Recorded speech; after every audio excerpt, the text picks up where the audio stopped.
Good morning, and thank you very much for joining us. I am Yori Volare. Well, we're staying on security because, quite frankly, the reaction to the perception of insecurity in virtually all corners of the land.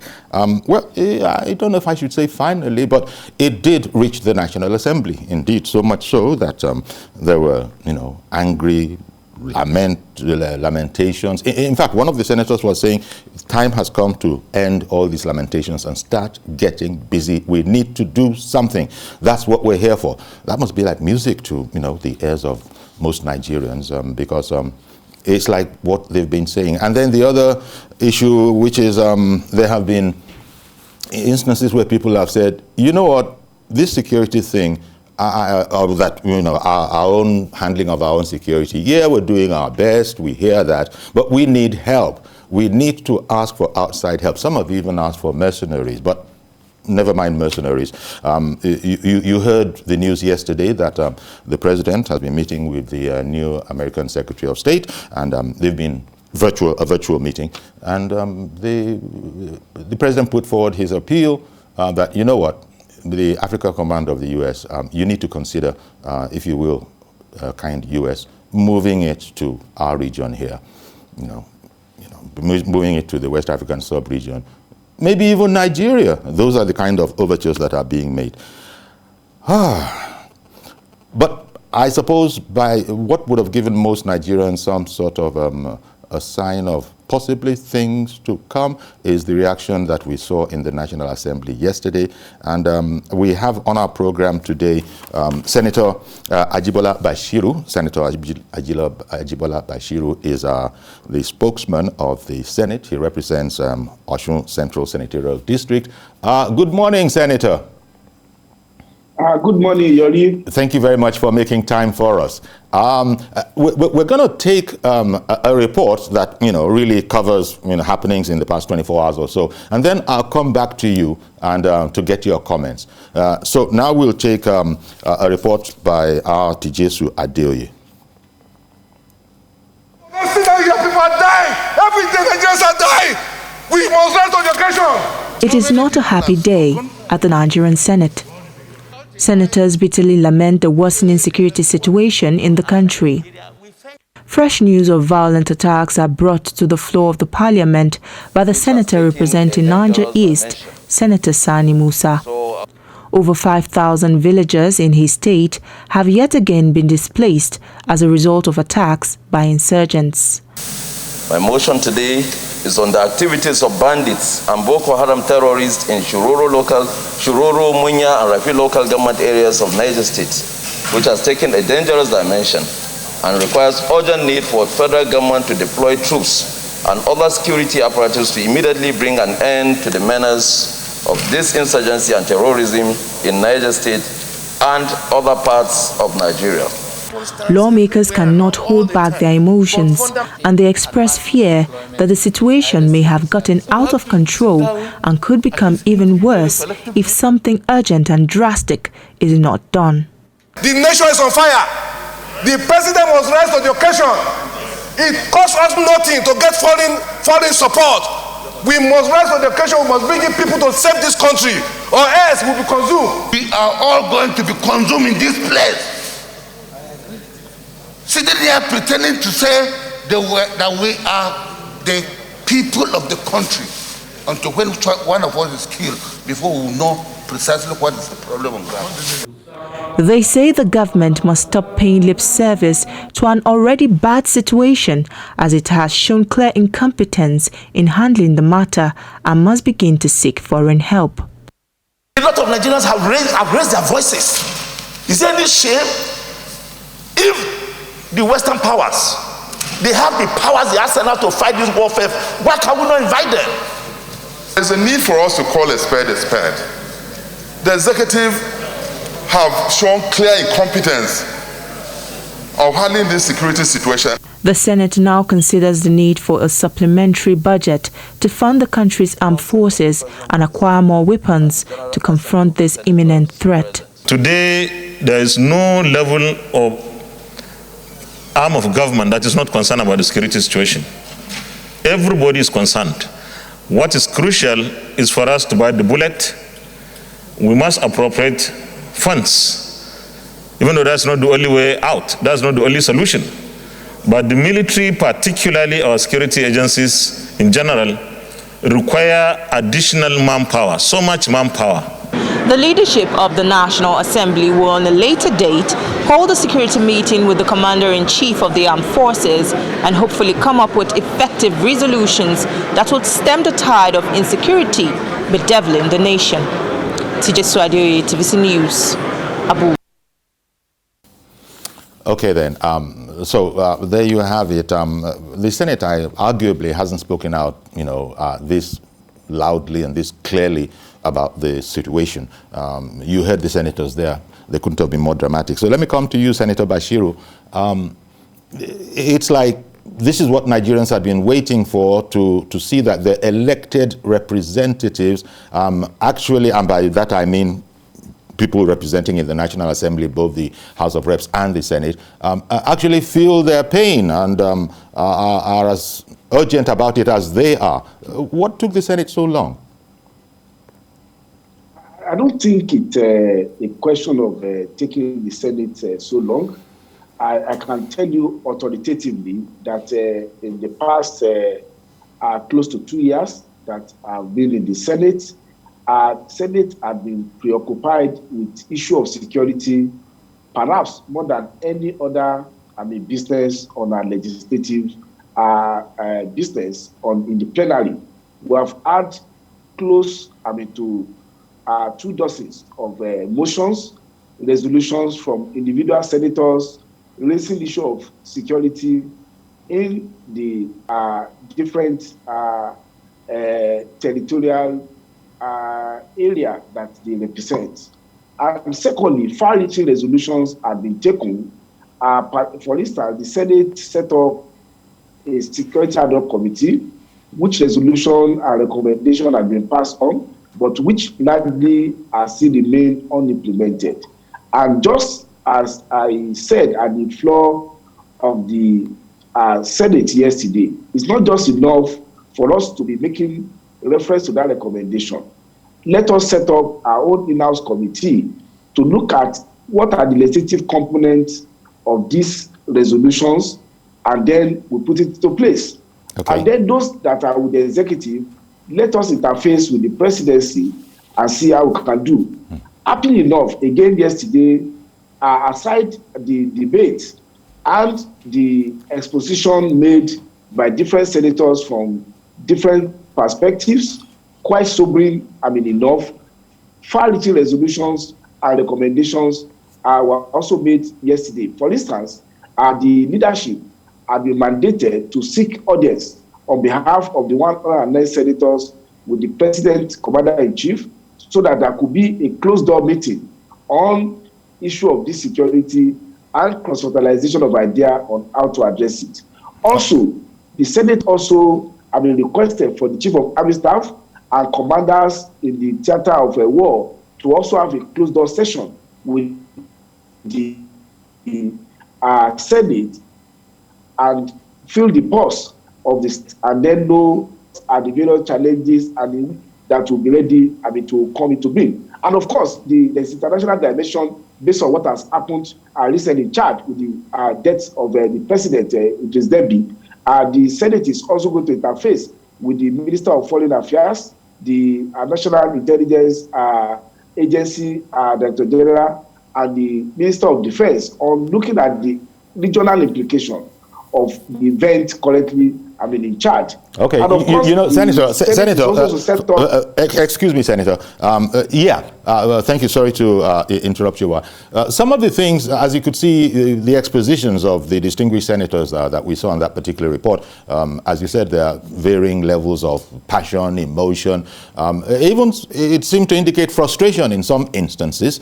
Now, among the things that they were, that some of those senators were calling for, it's a happy coincidence, isn't it, that the president was meeting yesterday virtually, electronically, with the Secretary of State in the U.S. And virtually the president asked for help, He virtually asked for help. And now this is what No, what the president asked for specifically is that the United States African Command should actually be on the African soil. Yes. Of course, the United States have their own perspective as to why it was cited outside Africa.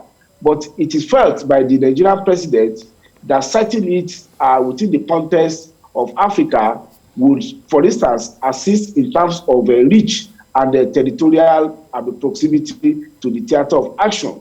Then on the question of seeking for foreign aid, it is not, I'm not a security expert, and I believe that none of the senators are raising the issue also security experts. These are issues that we need to raise and have a very, dispassionate consideration of it. You will also be aware that it's not just, cut and dry, bringing, foreign machineries to your soil. The question is whether that would solve the problem, and whether you are not also creating a perpetual dependence on those foreign power.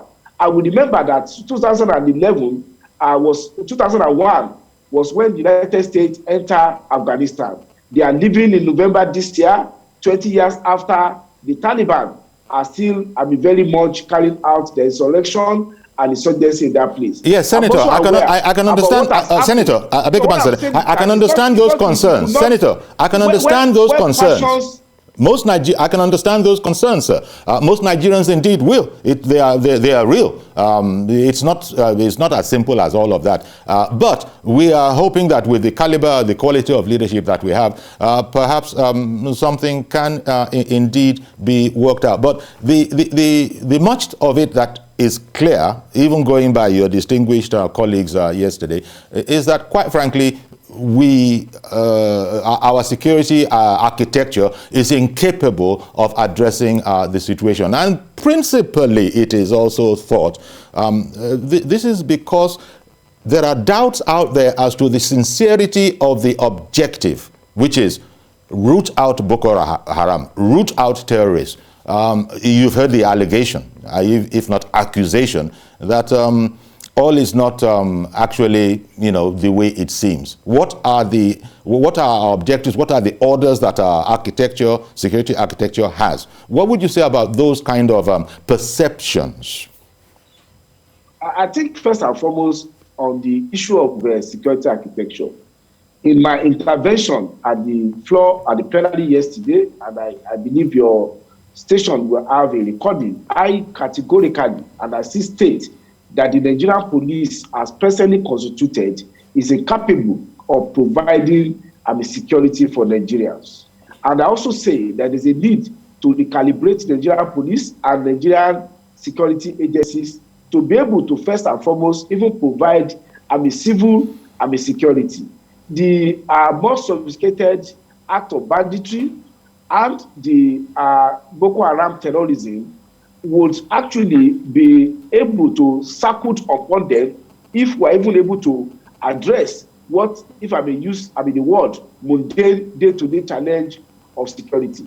And I also reiterated, and that is why the Senate agreed to set up an ad hoc committee to see to the implementation of its own ad hoc security committee report that proposed decentralization of the Nigerian police along zonal line. And this decentralization is not just administrative, but they must have budgetary autonomy and operational autonomy. A situation whereby a single central command will have to deal with a vast country, with diverse population, and with this serious challenge is unpalatable. I think it is for us as politicians, as elected legislators, and of course those in the executive to think outside the box.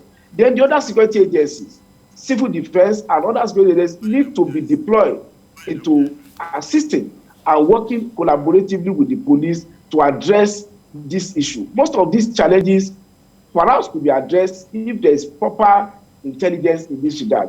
Okay, I'm going to come back, Senator, again, forgive me for interrupting you. I'm going to come back to you. You just hit on intelligence there.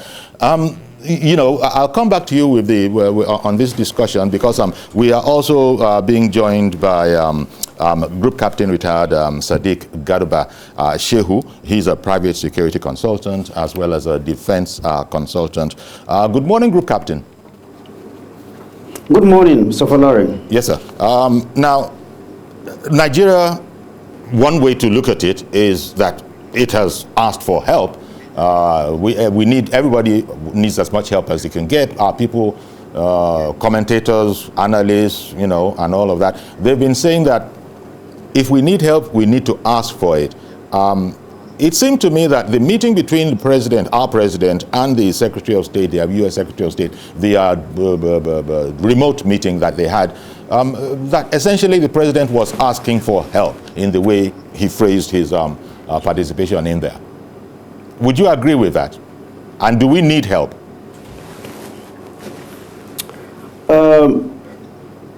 What we are fighting is international terrorism, which has no borders. And since this is a phenomenon that transcends borders, it means definitely we need international coordination. So there's nothing wrong in looking for assistance from countries that are more endowed than Nigeria. Now, with the issue of what the president told the Secretary of State, even though details are very sketchy, but we have to remember that the issue of the AFRICOM looking for a base in Africa did not start today. When AFRICOM was started in 2007 by President Bush, their first preference was to have a base in West Africa, preferably Nigeria. But at that time, the political and military masters felt that with the experience of America invading Iraq, it will not be appropriate to invite America to have a base in Nigeria. This sentiment was not shared by only Nigeria, but several other African countries where the US wanted to occupy the base. Now, because of the suspicion of American intentions then, they were not able to have a base in Africa, and they had to move to Germany as a temporary measure. However, from 2007 to 2021 that we are now, the US AFRICOM has been able to secure bases, small bases in over 29 African countries. These bases, which they call non-enduring bases, some of them are located even in our neighboring countries. They have in Ghana, they have in Chad, they have in Cameroon, they have in Niger. That is in our immediate neighborhood. Now, things have changed from 2007 to now. We are beset by ISIS and Boko Haram. And like we said, international relations, there is no permanent friend, there's no permanent enemy. Sometimes national interests may coincide. Sometimes they will diverge. In the case of ending Boko Haram, I can say the interests of the United States and Nigeria converge. However, when you invite a foreign entity to have a military base, there are both advantages and disadvantages. There is this Arab saying that the enemy of my friend is my friend, or the friend of my enemy is also my enemy. Now, when you invite the Americans, they will bring technology, they will bring their wherewithal to Nigeria. But at the same time, again, those that are antagonistic to America, you will also attract them. So what I want to say, this is a very strategic decision that has to be clearly thought about. We have to look at the experience of other countries that invited the Americans. It could be South Korea, it could be Taiwan, it could be Japan. There are both advantages and disadvantages. Nigerian policymakers will have to examine critically what are the advantages. Every country will look out for its own interests. What are the advantages and disadvantages of bringing the Americans? But certainly we need assistance. Colonel, given what you've just said and your experience and expertise, what is your impression about the move? You said it has to be very well thought out. What is your impression about the move? Well, like I said, details are sketchy. I've told you that Nigeria initially rejected the siting of AFRICOM in Nigeria. I heard all of that. From that 2007 to now, things have changed. So I want to believe there were geopolitical and strategic and security implications that made the Nigerian leadership to change their mind now. But I do not have the details. Okay. Now, switching over to you, Senator Bashiru, you just heard our respected expert there. He pointed out what perhaps some might miss, that it seems with the might of America, their technological expertise and all of that, that they could be, a key asset in our campaign against terrorists. But it's also been pointed out that it's like a coin. There are two sides to it. Your impressions about this whole move to, if America were to be agreeable, actually have a base in Nigeria. Your thoughts on that idea? I'm not a security expert. I am not avail of all information necessary for me to form an opinion. Mm-hmm. So I would say that I believe that the executive and our policy and the makers and the legislator are sworn to, are committed to the sovereignty of Nigeria as well as security, peace, order, and good government. And those that have failed of such full information will be able to take a decision which I believe will be in the best interest of our country, best interest of securing of our people, and best interest in terms of long-term stability of our country. Okay, Senator. Of our country to deliver goods for our people. Indeed, Senator. So I understand you to be saying that you and perhaps most of us should be guided by the experts in the field and what they say about the matter. I can appreciate that.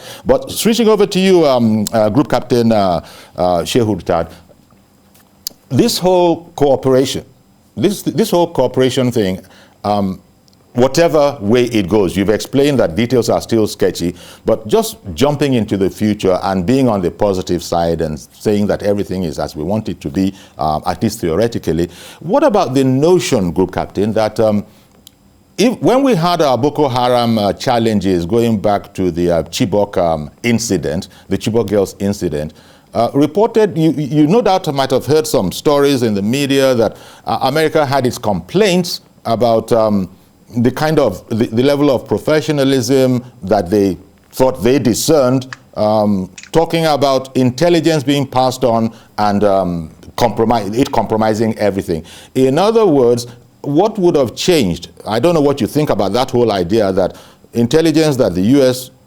allegedly shared at the time was not used in the way that they would have expected. Your thoughts on that whole idea? Negatively by existing complex negative pressures in the Sahel.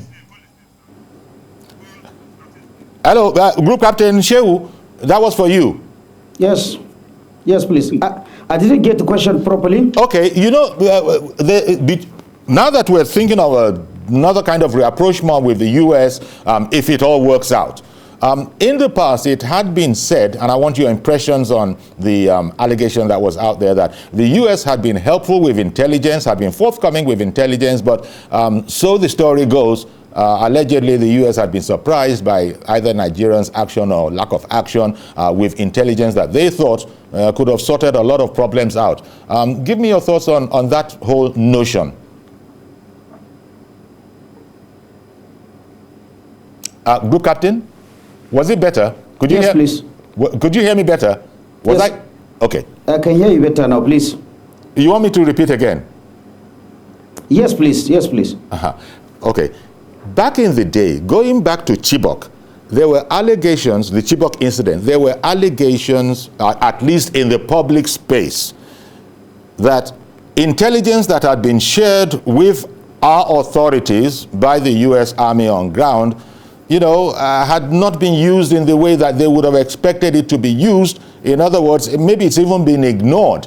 First of all, I was wondering, in the light of this rapprochement that we seem to be wanting with America, what do you think of that notion And could those kind of issues, if indeed there was anything to them in the first place, can they be sorted? Well, we're talking of the U.S. military and the Nigerian military. Certainly, the capabilities are not the same. The alacrity and the speed with which the U.S. Armed Forces can launch operations, it will not be unfair. It will be unfair to compare with what the Nigerian Armed Forces can do. We are in different league. Now, having said that, I want us to understand in this new rapprochement is a bilateral and symbiotic relationship. The American strategy also, they have interest in having footprints in West Africa, in Nigeria. And we also have to understand that what is leading to the U.S. Africa Command moving out of Germany. During the Trump presidency, there was a bit of a frozen of relationship between America and Germany that was hosting AFRICOM. So this forced America to start looking elsewhere to carry AFRICOM. Now, you will understand that definitely being AFRICOM, they would prefer a base in Africa. But like I said, they didn't receive any reception from most of the African countries they initially contacted. But now, if you take the official version of AFRICOM, even as they are moving out of Germany, the commanders of AFRICOM would tell anybody that is ready to listen that the alternative sites they are looking at is either in Europe or in continental United States. Officially, that is the version. But I believe that they really want to have a base in Africa because of the symbiotic relationship. They have interest in the Gulf of Guinea. They have interest in also fighting ISIS and Al-Shabaab and the other terrorist groups. So definitely the U.S. needs Nigeria just like Nigeria needs the U.S.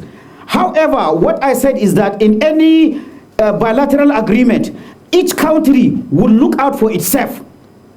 There has to be conditions under which the U.S. will be deployed in Nigeria. It is up to Nigerian policymakers to ensure that Nigerian national interest is covered, even while allowing AFRICOM to operate here.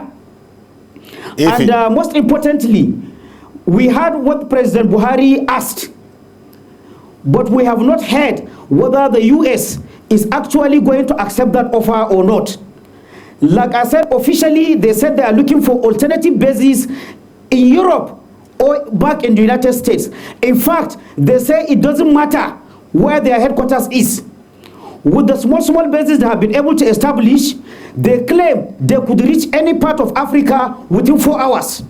Okay, all right. So again, another issue we have to look at, even if Nigeria does not allow AFRICOM, you cannot stop Ghana, you cannot stop Chad, you cannot start all the neighboring countries from accepting an American base. So it is really a dicey situation which we really have to look at and analyze before agreeing. Okay, Colonel. Senator, I understand your seeming reticence when, in commenting on military matters, as you said rightly, because of the issue of expertise and full knowledge. I can understand that. But where you probably have much better knowledge, if not full knowledge, will be the horrible, quite frankly, security situation in the country. Now, it's been, I think it goes without saying that all of these, whether or not America indeed works with us, we hope that such will be the case, but it remains to be seen. It's thought that whether it is intelligence, whether it is cooperation and all of these things, without addressing the basic problem of governance, of development, of education, the basic needs of the country, all of that might easily count for naught if we don't attack and sort out the fundamental issues that's leading to all of these fracas up and down the land. Senator? I quite agree with you. What I'm saying is that, you see, yes, it's good to be facilitated about the request by Mr. President to the United States Secretary of State on the issue of AFRICOM. But my own understanding is that we need to even understand the ramifications of the challenges that we have. And it is in that context that we address your question. What we have is a situation whereby in some part of the country, you have the Boko Haram insurgency. You also have incidents of banditry in some states. But beyond this, which are military, which are security situation, military in nature, you have problem of civil security, which is pervasive all over the country, irrespective of the region and irrespective of the Boko Haram or the act of banditry. So what I'm saying is that we need to address this within that context. One, for the purpose of more sophisticated act of Boko Haram insurgency or insurrection, or that of the banditry, yes, you need military action. But for civil protection of life and property of the people, we need to decentralize the Nigerian police. Aside that, I quite agree with you. We also need to address the problem of out of children education. One of my colleagues yesterday mentioned that out of 14 million out of children, out of school children, you have about 12 million of them in a particular part of the country. We need to address this seriously. In terms of employment, you need to address how do we engage the teeming army of our youth that are unemployed and are idle, and of course they are ready, tool for an act of criminality of failing degrees. And that exactly is the problem, sir. That exactly, the teeming army of the youth, you know, all over the place, all up and down the land, that in the absence of anything to engage them positively, aka good governance, jobs, opportunities, and all of that, will become easy targets for those seeking to recruit people who are desperate because there's nobody else looking out for them. That's the way they will feel, no matter what has been done up till now. It doesn't seem to be enough to begin to address the issue that we're talking about, where somebody shopping for soldiers, children soldiers, teenage soldiers, just won't find many to buy. It's not that straightforward. You see, it's a composite solution you look for in the circumstance. One, it's not really, we seem to pigeonhole all these arguments only into Boko Haram and banditry. I'm talking of a civil security itself is a challenge for us in Nigeria. And what I mean by this, petty acts of stealing, act of armed robbery, act of kidnapping, act of obtaining by false pretenses, and other property offenses are becoming pervasive. And the capacity of our law enforcement agency to address it is appear to be impaired by the inadequacy of our security infrastructure. While there's nowhere in the world, and I just say that the problem of unemployment has been totally resolved. There's nowhere in the world that the question of equal opportunity has been totally resolved. But while we work towards an aspect of productivity, while we work towards elevating economic position of our people, you cannot even achieve this. It's like a vicious circle in an atmosphere of pervasive insecurity, and where civil security cannot even be guaranteed. So this thing has to be looked in a very composite manner. You cannot take Senator, the Jafu situation of saying that you cannot have insecurity resolved because we have problem of unemployment. Yes, we have to tackle unemployment head on, but then we need to rejig and energize our security architecture. Okay. Again, coming over to you, Group Captain Sadiq Garba. The question of, I like how the senator has sort of helped us to sort of separate the two, that there are those you can consider as military targets, those are, insurgents and all of that, and then there's the homegrown crime. Among the things that the Senate President has said, I think, is that you know, they'll be seeking to increase the police force by something like 5,000 in the first instance. But I just wanted to ask you, in closing, we thank you for being with us. I just wanted to ask you in closing, you said it already, that we have to think about this long and hard and look at our strategic interests before going along. And I imagine that that's what all the people that we've elected into office are doing. But the whole question about sincerity of purpose, I wonder if you have a comment on that, because commentators have said that the Nigerian army is too much for Boko Haram. If indeed they were free to do what they do best, do what they can according to their training, take out Boko Haram, take out all these terrorists. But there are those who allege that maybe those are not their orders, or maybe there are other reasons for them not to, as it were, apply the entirety of the stick available to the Nigerian army. What are those kind of ideas like to you? What does that kind of an idea seem like to you? The idea of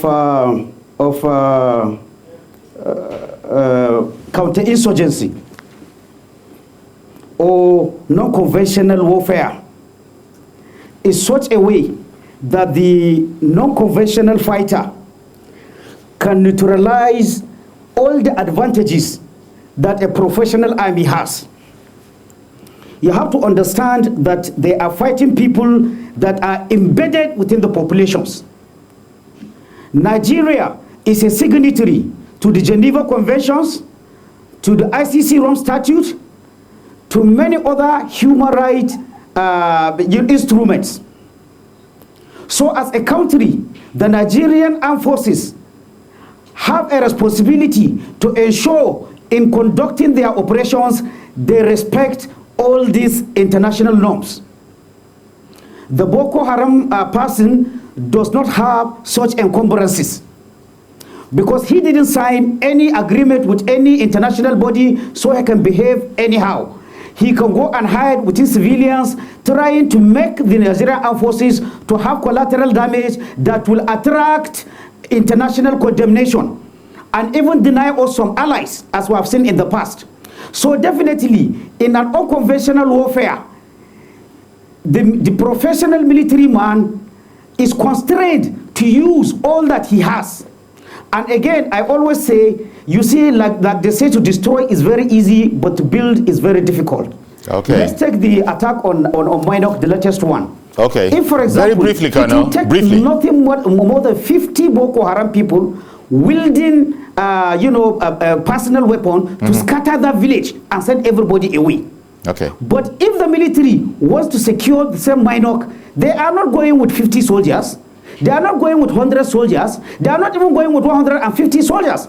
You have to be thinking in order of maybe 500 or 600 soldiers. To secure Minok, I ensure that the people are protected and the people do not run away and leave their houses. So you see, as opposed to about just 50 Boko Haram that can scatter the place. So these are the issues. The issue of counterinsurgency or irregular warfare is that all the advantages of training, of higher weapons, of tactics that the professional soldier has is being neutralized by the insurgent, because he is not bound by all these niceties of war. He's not bound by any conventional warfare and the rest. But then again, I am happy in this debate. I see both the executive branch and the legislative branch coming to one conclusion. Apart from these encumbrances which the professional soldier has, we are agreed now, it seems. There seems to be consensus that we don't have enough numbers. Indeed. We don't have enough equipment. Indeed. So I want to see a concerted effort between the executive and the legislative branch. And I'm happy the agreement of the legislative branch to call for the executive to declare a state of emergency, to me, is very important. Indeed. Because instead of emergency, what you are doing virtually is you are concentrating all powers in the hands of the executive. It's like you are giving him a carte blanche to do whatever necessary in order to act decisively, to act quickly, and in fact sometimes act even secretly to confront the security challenges. So indeed. I must salute the National Assembly for agreeing, because by agreeing to this state of emergency, they are giving away some of their constitutional rights and giving everything to the executive. I hope it will be backed with legislative support, And whenever we call for more resources, for more this thing, I will still call on the National Assembly as the senator is there. Sometimes it's not only releasing the resources. Okay. You have to follow the resources. Okay, thank you very much, Group Captain Garba Shehu. I want to thank you very much for your time this morning. Thank you very much, Group Captain Garba Shehu, retired. Senator, switching over to you, switching back to you, Senator. Okay, I'm sorry there. I think there was a disconnection. Okay. There was a disconnection there. Okay, so it looks to me like maybe it has always been ready, but it looks to me that now the Senate is more ready than ever, as it were, to give this particular, situation on our hands, the emergency nature that it deserves. We've heard the Senate President saying that there are a number of options, and he seemed bent on, we're moving forward on that.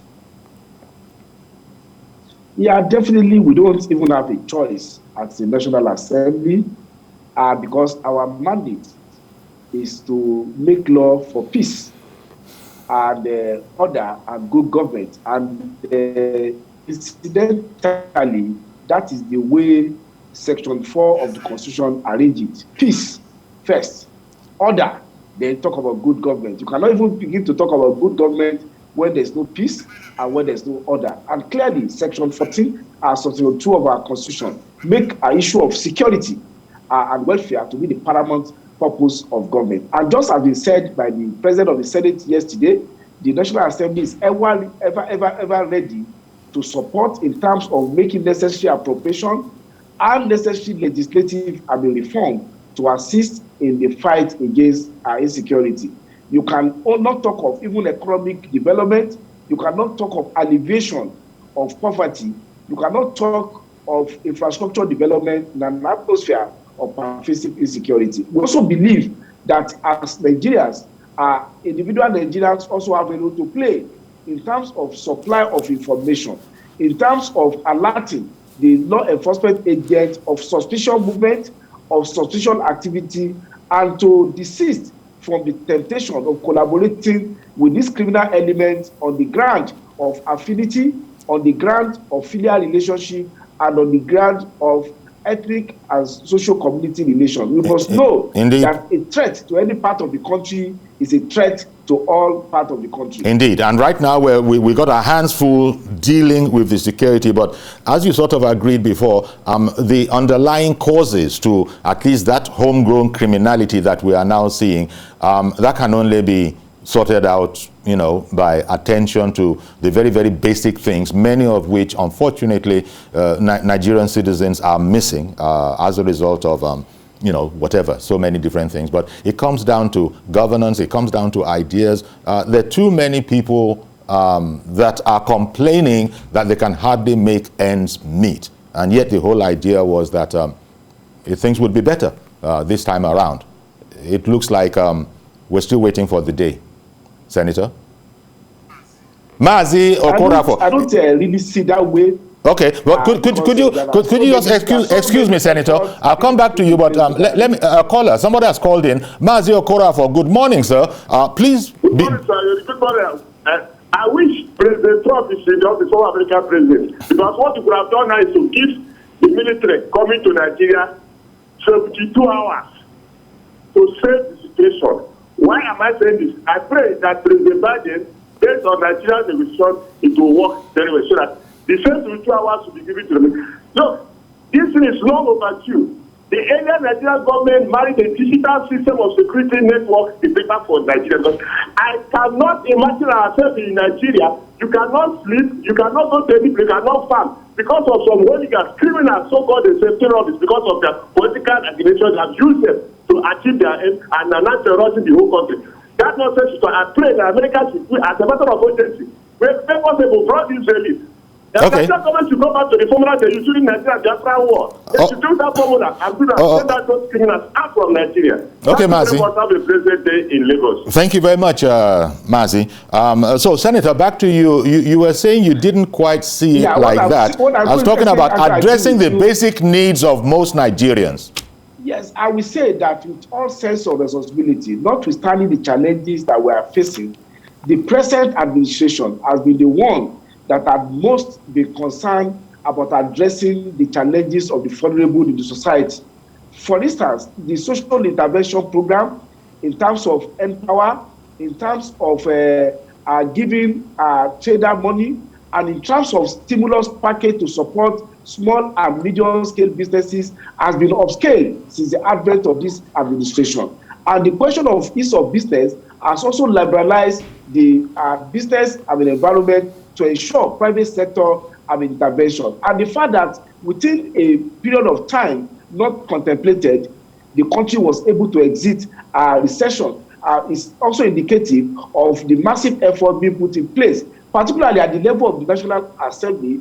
We have been able to use the instrument of intervention to increase the revenue base of the country by passing legislation in the area of deep offshore exploration, and also in terms of the value-added tax. While the rate of the VAT has been increased to 7.5%, we insulated essential services, consumer products, and of course any business with turnover less than 25 million, which means that it's only the rich, the affluent, that consume those expensive services and goods that are amenable to the payment of the increased VAT regime. So I would say that in terms of addressing directly intervention in agriculture through agencies like NALDA and support for anchor borrower program to increase productivity in the local agricultural industry and value chain development show indication that yet we may not be there, but there are feelings, there are considerations, and there are practical steps being taken to address the problem of productivity, employability, and increased economic productivity for Nigeria. It is within that context that you can address problem of poverty. Okay. All right. One moment, Senator. Thank you, Senator. Let me see if I can take Comrade Okpanaku. Did I get that right? In Agege. Good morning, sir. Good morning, Uncle Yori. Good morning, Comrade. Comrade Okpanaku Mohammed Ibrahim, calling from New York, Agege. Okay, go ahead, please. Thank you, sir. On this insecurity, look, we are the program of ourselves.